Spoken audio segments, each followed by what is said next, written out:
мира и надежды озарилось сегодня небо над новым онкоцентром. Его открытие вселяет надежду многим маленьким пациентам и их родителям. Шестиэтажный корпус с современной диагностикой, стационаром на 100 коек, лабораторией построили всего за 1,5 года. Этот центр позволит полностью решать все задачи, которые связаны со здоровьем наших детей.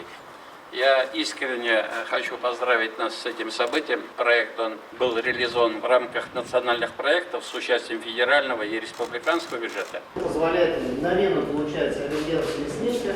Объект обошелся в 2 миллиарда 204 миллиона рублей. Его возможности показывают президенту Рустаму Минниханову, федеральному замминистра Олегу Гридневу. Теперь здесь современный кабинет МРТ, рентгенолучевой терапии, 7 реанимационных коек, отделение переливания крови. Все палаты и кабинеты оформлены в детском стиле. Сегодня в республике почти 850 тысяч детей. До этого отделение онкологии на базе ДРКБ было рассчитано всего на 40 пациентов. Из-за роста выявляемости рака у малышей на ранней стадии приходилось расширять коечный фонд до 80 коек. Отделение уже работает с 1977 года, 44 года работает отделение онкогематологии на территории Детской республиканской клинической больницы. Но, наверное, пришло время, с учетом того, что с каждым годом увеличится количество заболеваний злокачественного образования, у детей построить этот центр.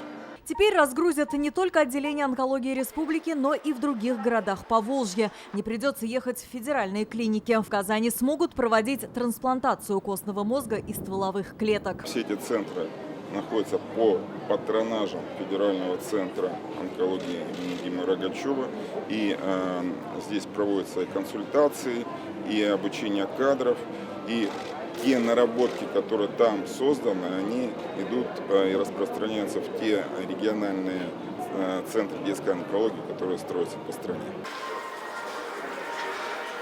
Марселю Салахудинову 11 лет. В прошлом году страшный диагноз разделил жизнь семьи на до и после. Все операции проводили в клинике Рогачева. Как сразу зашел сюда, тут вот сразу понял, что тут вот зашибись. Это совершенно новый уровень развития здравоохранения Татарстана. Новый уровень развития науки. Сегодня практически с гарантированным результатом лечатся, используя самые современные технологии, рак у детей. Этот онкоцентр ждали не только в Республике Татарстан. Здесь будут лечить детей со всех субъектов Приволжского федерального округа. И каждому окажут высококвалифицированную медицинскую помощь.